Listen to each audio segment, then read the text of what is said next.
Honoring our local veterans, both past and present, the city of Sugar Land hosted a special Memorial Day tribute to recognize veterans for their bravery and service to their country.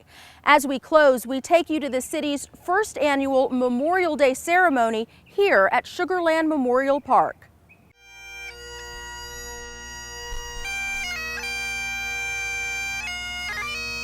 On this Memorial Day, we remember and give thanks for those who have given their lives in the service of our country. When the need was greatest, they stepped forward and did their duty to defend freedom and justice.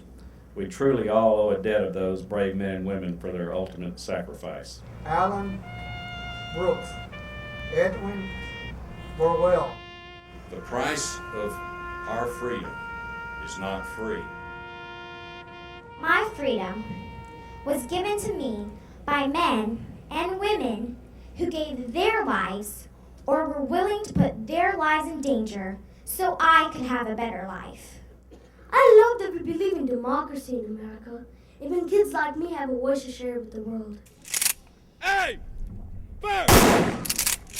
Hey! Burn! Hey! Burn! Oh, say, does that star-spangled banner yet wave o'er the land of the free?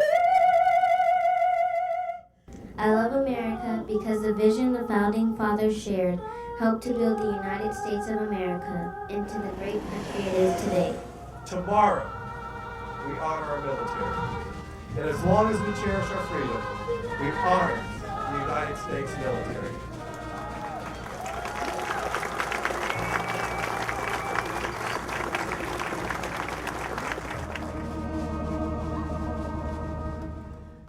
Three generations, This is my father right here.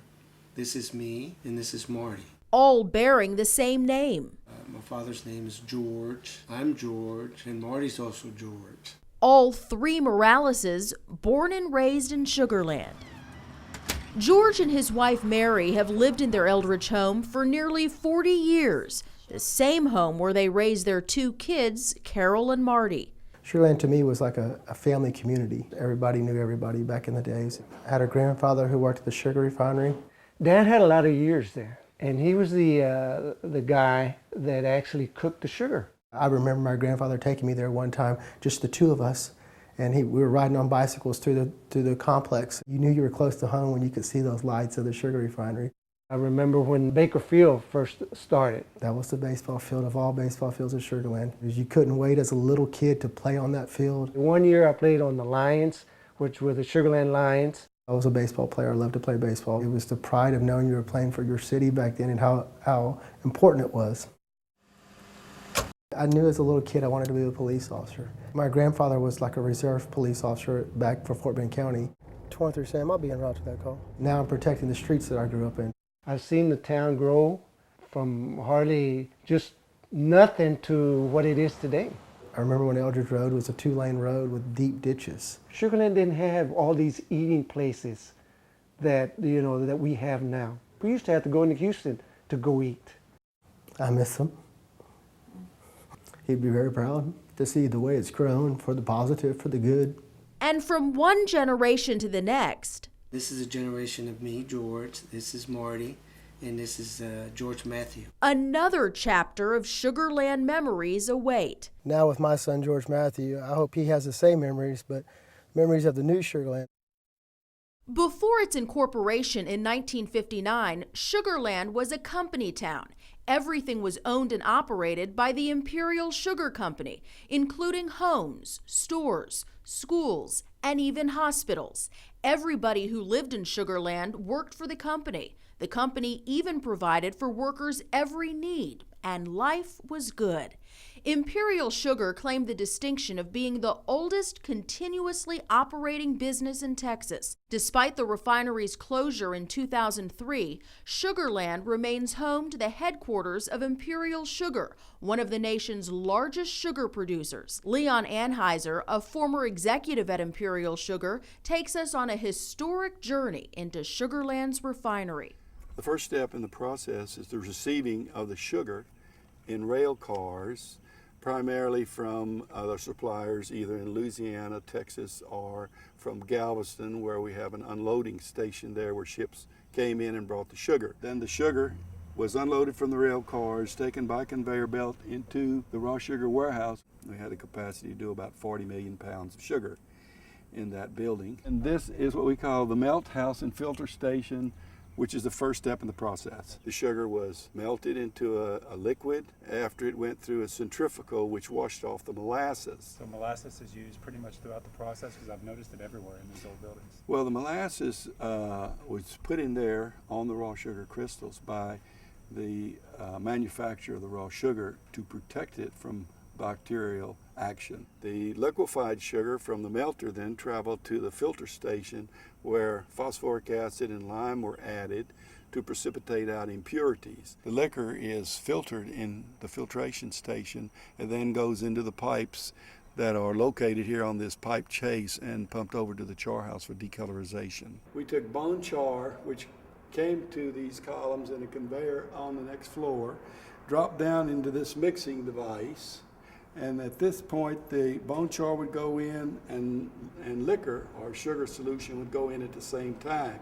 It would wet the bone char as it fell into the column.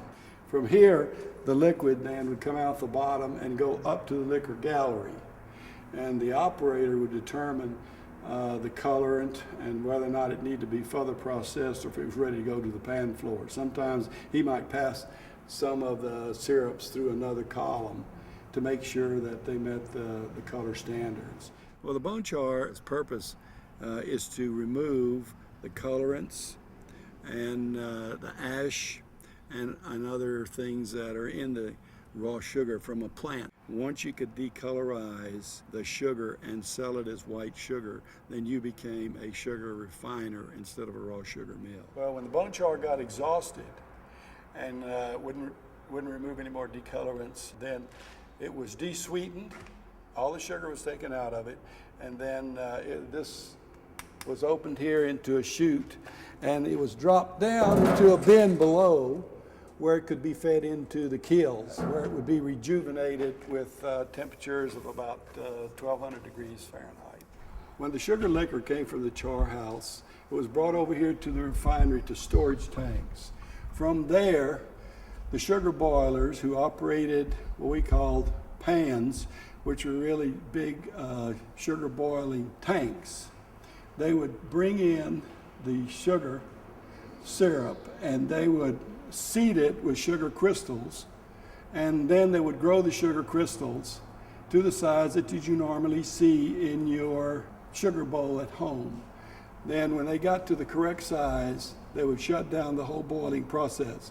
Now they boiled at temperatures from 160 to 180, doing it under a vacuum to keep the sugar from caramelizing.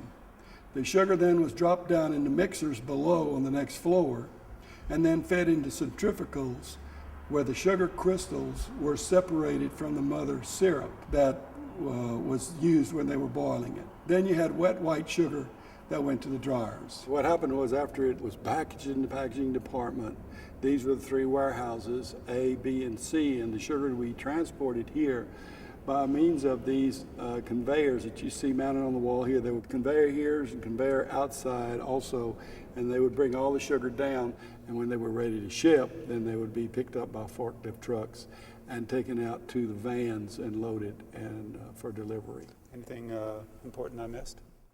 No, I think that's about it, except for the happy customers who would use the product in making their bakery items. They still do, even though it doesn't come from here. Well, that's correct. Embracing our city's history. Wherever you go, a piece of history follows you. Take a look at Sugar Land's street signs, parks, and schools. Have you ever wondered, where did they get their names? As the city celebrates its 50th anniversary this year, we recognize some remarkable pioneers who helped shape the Sugar Land that we know today. There's a street sign named after him. Even a local high school bears his name. And just outside City Hall, a bronze monument is built in his honor. So who is Stephen F. Austin? To many, he's dubbed the father of Texas. Born in 1793, Stephen Austin was an American pioneer who colonized Texas while under Mexican rule. In 1832, Austin used a Mexican land grant he inherited from his father to establish a colony in Sugar Land. Austin's original 300 settlers, known as the Old 300, settled along the Brazos River. By 1836, the population in Texas soared to 50,000. When you think of Sugar Land, perhaps the first thing that comes to mind is sugar, right? After all, Sugar Land is home to the headquarters of the Imperial Sugar Company. The company's history began in 1843 when the first sugar mill was built. The property changed ownership 3 times until 1906 when 2 business partners took over. Do you remember their names? Well, maybe these clues will ring a bell. If you cruise through Sugar Land, you'll notice street signs named after them. A park and local high school are named in their honor, too. Isaac Herbert Kempner and William Thomas Eldridge are best known for transforming the city's Imperial Sugar Company into one of the biggest sugar empires in the country. In fact, by 1927, Imperial Sugar was producing more than 300 million pounds of sugar per year with nearly $19 million in revenue. Along with their sugar empire, Kempner and Eldridge created Sugar Land as a company-owned town. Imperial Sugar operated everything from homes to retail stores, banks, restaurants, schools, and hospitals until Sugar Land's incorporation in 1959. Imperial Sugar claimed the distinction of being the oldest continuously operating business in Texas. Its headquarters are still in Sugar Land. This was a great place. Clarence McLemore and his wife Lois have lived in Sugar Land for more than 45 years. They went to school here, raised their children here, and today share fond memories of the Sugar Land they once knew. It was like a plantation community. Everything was all self-contained. Everything here was provided, and you lived here in Sugar Land if you worked for the company. If you didn't work for the company, you couldn't live here. My father worked for the sugar company. He worked on the dump. That's where they actually physically unloaded 150-pound sacks of raw sugar that came in from Galveston. Mostly everybody worked on the dump. Sugar Land was a good place. You could never lose your house. I think rent was $7 a month. There was no water bill. They would give you this coupon book, and it had money in it. And you could borrow up as much as $50, and they just deducted it from your paycheck. M.R. Woods was the colored school until 1965, when the students then were transferred to Dulles. When we started school here, the Hispanics and the blacks lived in the same community, but the Hispanic children went to school to Lakeview. We did not mix, even though we stayed right next door to each other. In 1965, everything changed. When our children came along, they were integrated. There was the difference. We got to know the difference in the races. It turned out to be fine, because we always somehow got along with all the races. As Sugar Land celebrates its 50th anniversary this year, stay tuned to SLTV as we take a look back at our city's rich history and the remarkable pioneers who helped shape the Sugar Land that we know today. Coming up on SLTV News, does your dog need a vacation away from home? Sugar Land's new Palm Springs Dog Park is the perfect place to meet new friends and splash around. There we go. The city's first mountain bike trail was unveiled to the public. And the Sugar Land Fire Department reminds residents to change their smoke alarm battery when they turn their clocks back on November 1st.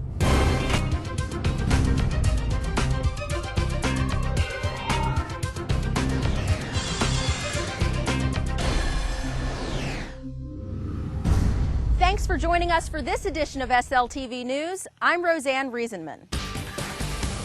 It's here. Palm Palm Springs Dog Park, the newest attraction for Sugar Land's canine residents. The new dog park is the result of extensive feedback from citizens who for years have expressed a need for this type of facility. Now that construction is complete, Palm Springs Dog Park at Sugar Land Memorial Park is officially open.